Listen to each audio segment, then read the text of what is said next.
হর হর মহাদেব, জয় শিব শম্ভু। তো আজকে আপনাদের একটি দেবী সাধনা দেব, যে সাধনা করলে সৎকর্মের সিদ্ধি অর্জন করতে পারবেন এবং আরও বিভিন্ন শক্তি আপনারা লাভ করতে পারবেন। তো আজকের ভিডিও সম্পূর্ণ দেখলে আপনারা সম্পূর্ণ বিস্তারিত বিষয়বস্তু জানতে পারবেন। এমনই সব ভিডিও পেতে আমাদের চ্যানেলটি সাবস্ক্রাইব করুন এবং পাশে থাকা বেল আইকনে ক্লিক করুন পরবর্তী ভিডিও নোটিফিকেশন পাওয়ার জন্য।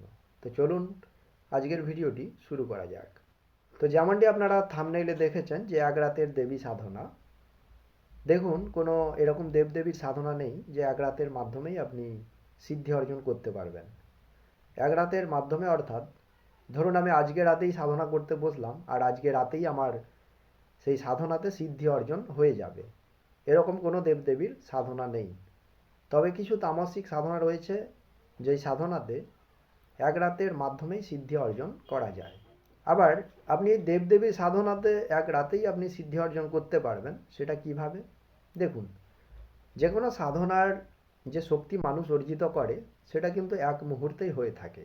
তো সাধনার যে শক্তিগুলো আমরা অর্জিত করে থাকি, এটি একদম একটি ফুল যেভাবে কুঁড়ি থেকে ফুটে ওঠে, তো কুঁড়ি থেকে একটি ফুল ফুটে ওঠা পর্যন্ত এর যে প্রসেস পদ্ধতি সম্পূর্ণ সঠিক পদ্ধতিতে ঘটে থাকে।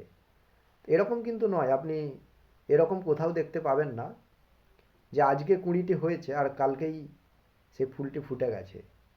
মানে এক রাতে বা একদিনে কোনো কুঁড়ি থেকে কোনো ফুল ফুটে ওঠে না। তার জন্য একটি সময় লাগে সেই কুঁড়ি থেকে সম্পূর্ণ ফুলে পরিণত হতে। তো সাধনার ক্ষেত্রেও ঠিক একই বিষয়, এটি সময় সাপেক্ষ ব্যাপার। কোনো সাধনা এরকম নয় যে শর্ট টার্মে আপনি সব কিছু পেয়ে যাবেন, এরকম কখনোই সম্ভব নয়। যদি আপনার প্রচুর পূর্ব প্রস্তুতি থাকে, তো সেই পূর্ব প্রস্তুতি থাকলে কি হবে, এক রাতের মাধ্যমে আপনি সেই সাধনায় সিদ্ধি অর্জন করবেন। তো দেখুন, যে কোনো সাধনার শক্তি মানুষ এক না একদিন তো অর্জিত করে।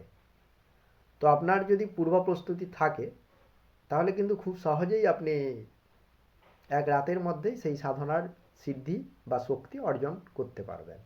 আর নচেত কিন্তু আপনি আজকে রাতেই বসলেন সাধনা করতে, আজকে রাতেই আপনার সিদ্ধি অর্জন হয়ে যাবে, এরকম কখনোই সম্ভব নয়। আজকে আমি আপনাদের যে সাধনাটি দেব, এই সাধনাটি 7 থেকে 21 দিনের সাধনা। 7 থেকে 21 দিন এই সাধনা করলে আপনি সিদ্ধি লাভ করবেন।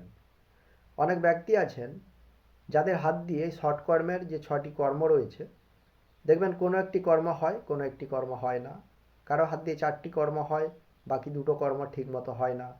কোনো ব্যক্তির হাত দিয়ে দুটো কর্ম ভালো মতো হয় আর বাকি 4টে কর্ম হয় না।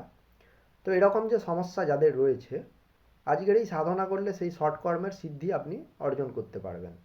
তো যারা চাইছেন যে আমার হাত দিয়ে যাতে সমস্ত কর্ম হয়ে থাকে, যাতে সমস্ত কর্মে আমি সফলতা অর্জন করতে পারি, তো তারাই সাধনা করতে পারেন। এবং এই সাধনা করলে আপনি আরও বিভিন্ন শক্তি অর্জন করবেন। মানে যে শক্তি অর্জন করবেন, ধরুন আপনার কাছে কোনো একজন এসছে মানুষ বশীকরণ করার জন্য, আপনার কাছে সেই বশীকরণ বিদ্যা নেই, তো এই সাধনার শক্তির দ্বারা কিন্তু আপনি সেই বিদ্যা পেয়ে যাবেন। আবার ধরুন কোনো ব্যক্তি আপনার কাছে এসেছে, তার জন্য আপনাকে উচ্চাটন ক্রিয়া করতে হবে, তাহলে এই সাধনার শক্তি দ্বারা আপনি করতে পারবেন। মানে এই 6টি যে কর্ম রয়েছে, এই সাধনার শক্তি আপনার থাকলে এই 6টি কর্মের ক্রিয়া আপনি সুন্দরভাবেই করতে পারবেন এই সাধনার শক্তি দ্বারা। তো চলুন এখন এই সাধনা করার জন্য কি কি সামগ্রী লাগবে আমি সেগুলো বলি। এই সাধনা করার জন্য লাগবে একটা মাটির ঘট, একটা মাটির সরা যাকে মালসা বলা হয়, তেলের প্রদীপ, একটা আগা পাতা, এক জোড়া তুলসী পাতা, এক জোড়া ফুল। ভিডিও স্ক্রিনে আপনারা দেখলেন এই সাধনা করার জন্য কি কি সামগ্রীর প্রয়োজন রয়েছে। এই সামগ্রীগুলো একদমে কিনে আনবেন এবং এই সাধনা কিভাবে করবেন সেটা এখন আপনাদের বিস্তারিত জানাবো। এবং এই সাধনা করার জন্য মন্ত্র রয়েছে, সেই মন্ত্রটি আমি ভিডিও স্ক্রিনে টাইপ করে দেবো, আপনারা দেখে নেবেন। তবে এই মন্ত্রটি নিয়ে সাধনা করার আগে মন্ত্রটি একমালা জপ করে নেবেন।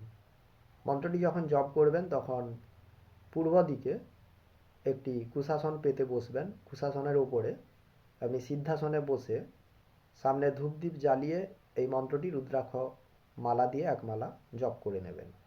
যে কোনো শনিবার, মঙ্গলবার অথবা পূর্ণিমা, অমাবস্যা অথবা যে কোনো শুভ দিন দেখে আপনি প্রথমে এই মন্ত্রটিকে রুদ্রাক্ষমালায় একমালা জপ করবেন।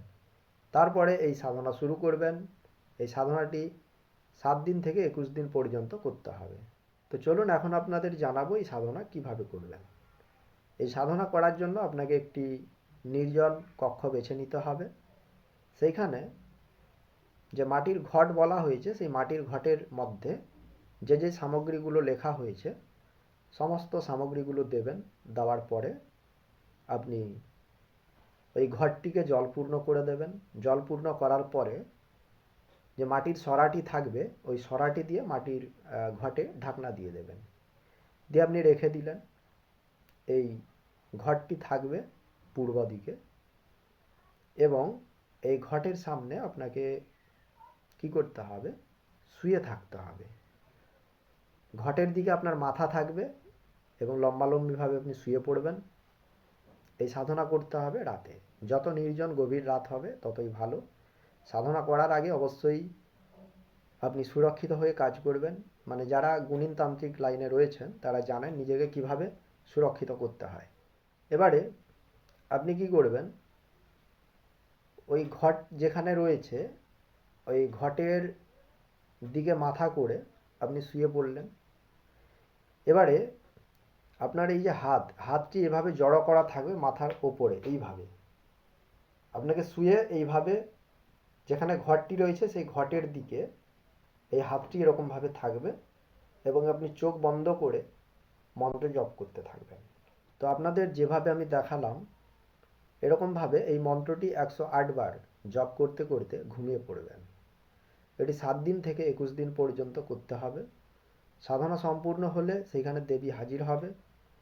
যখন দেবী হাজির হবে দেবীকে শর্ত নিয়ে আপনাদের ছেড়ে দিতে হবে। যখন দেবীর থেকে শর্ত নেবেন তখন কি বলবেন, যা বলবো তাই করবে, যা বলবো তাই শুনবে, যা চাইবো তাই দিবে। তো এই 3টি কথা বলে সেই দেবীর থেকে আপনারা শর্ত নিয়ে নেবেন, তারপরে দেবীকে ছেড়ে দেবেন। এবার বুঝতেই পারছেন এই শর্তের মধ্যে কি কি কথাগুলো বলা হচ্ছে। মানে আপনি যা বলবেন সেই দেবী তাই করবে, কিন্তু এই দেবীকে দিয়ে কোনো রকম অনিষ্ট কাজ করানো যাবে না। যখন থেকেই আপনি কোনো অনিষ্ট কাজ বা অবৈধ কাজ এই দেবীকে দিয়ে করাবেন তখন থেকে আপনার এই সাধনার সিদ্ধি আর থাকবে না। এই সাধনার শক্তি ধীরে ধীরে লোপ পেয়ে যাবে। এবং এই সাধনা যখন করবেন যে কক্ষে করবেন সেই কক্ষে যতদিন আপনার সাধনা চলবে অন্য কারোর প্রবেশ সম্পূর্ণভাবে নিষেধ। সেইখানে আপনি ছাড়া অন্য কেউ প্রবেশ করতে পারবে না। তো এরকম অনেকগুলো বিষয় ব্যাপার আছে, সেই সম্পূর্ণ ভেদজ্ঞান আমি এই ভিডিওতে খুললাম না। এবার গুরুদেবের থেকে ট্রেনিং প্রাপ্ত না হয়ে এই সাধনা করতে গিয়ে যদি কেউ বিপদের সম্মুখীন হয়ে থাকেন সেই ক্ষেত্রে এই চ্যানেল বা চ্যানেলের কর্তৃপক্ষ কেউ দায়ী থাকবে না। তাই এই সাধনা সম্পূর্ণ নিজ দায়িত্বে করবেন। এবং আরেকটি কথা আমি আপনাদের বলতে ভুলে গেছিলাম, এই যে সাধনা করবেন এই দেবীর নাম হচ্ছে নিন্দিরা দেবী। এই নিন্দিরা দেবী হচ্ছে মা কালীর একটি ভিন্ন রূপ।